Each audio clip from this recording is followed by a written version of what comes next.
have been intrigued by this question of whether we could evolve or develop a sixth sense, a sense that would give us seamless access and easy access to meta information or information that may exist somewhere that may be relevant to help us make the right decision about whatever it is that we're coming across.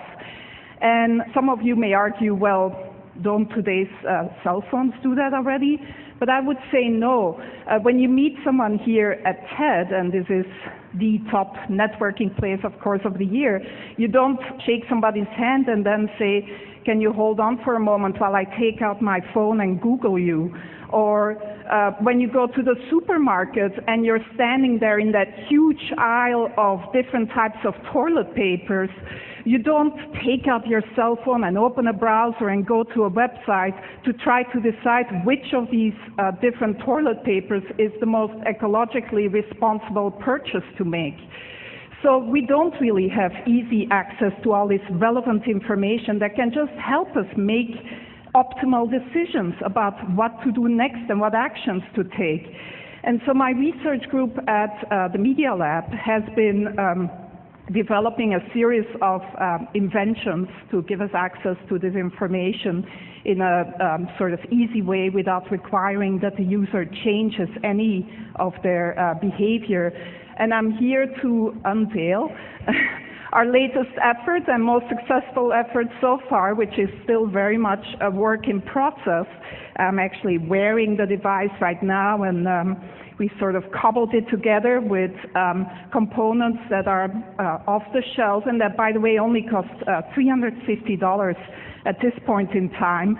I'm wearing a camera, just a simple webcam, a portable battery-powered projection system with a little mirror.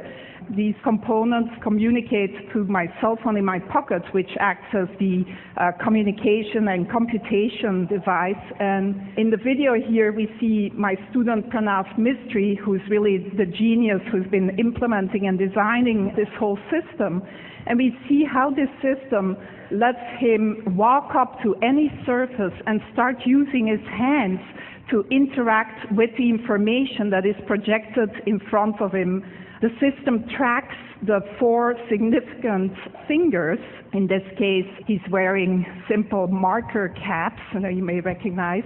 But if you want a more stylish version, you could also paint your nails in different colors. And the camera basically tracks these 4 fingers and recognizes any gestures that he's making, so he can just go to, for example, a map of Long Beach, zoom in and out, etc. The system also recognizes iconic gestures such as the take a picture gesture, and then takes a picture of whatever is in front of you. And when he then walks back to the Media Lab, he can just go up to any wall and project all the pictures that he's taken, sort through them and organize them and resize them, etc. Again, using all natural gestures. So some of you most likely were here 2 years ago and saw the demo by Jeff Hahn, or some of you may think, well, doesn't this look like the Microsoft Surface table? And yes, you also interact using natural gestures, both hands, etc. But the difference here is that you can use any surface. You can walk up to any surface, including your hand, if nothing else is available, and interact with this projected data. The device is completely portable and can be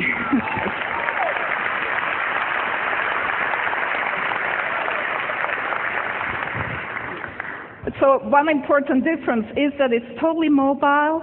Another even more important difference is that in mass production, this would not cost more tomorrow than today's cell phones, and would actually not sort of be a bigger package and could look a lot more stylish than this version that I'm wearing around my neck. But other than letting some of you live out your fantasy of looking as cool as Tom Cruise in Minority Report, the reason why we're really excited about this device is that it really can act as one of these sixth sense devices that gives you relevant information about whatever is in front of you. So we see Pranav here going into the supermarket, and he's shopping for some paper towels. And as he picks up a product, the system can recognize the product that he's picking up using either image recognition or marker technology and give him the green light or an orange light. He can ask for additional information. So this particular choice here is a particularly good choice given his personal criteria. Some of you may want the toilet paper with the most bleach in it rather than the most ecologically responsible choice. But if he picks up a book in the bookstore, he can get the Amazon rating, gets projected right on the cover of the book. This is Juan's book, our previous speaker, which gets a great rating, by the way, at Amazon.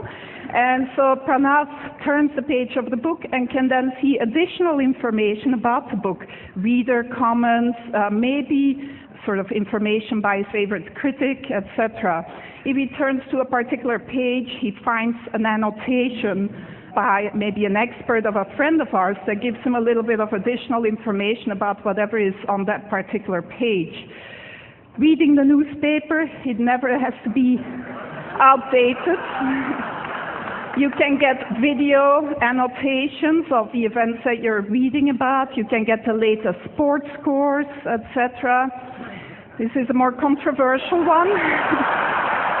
As you interact with someone at TED, maybe, you can see a word cloud of the tags, the words that are associated with that person in their blog and personal web pages. In this case, the student is interested in cameras, etc. On your way to the airport, if you pick up your boarding pass, it can tell you that your flight is delayed, that the gate has changed, etc. And if you need to know what the current time is, it's as simple as drawing a watch on your arm. So that's where we're at so far in developing this sixth sense that would give us seamless access to all this relevant information about the things that we may come across. My student Pranav, who's really, like I said, the genius behind this.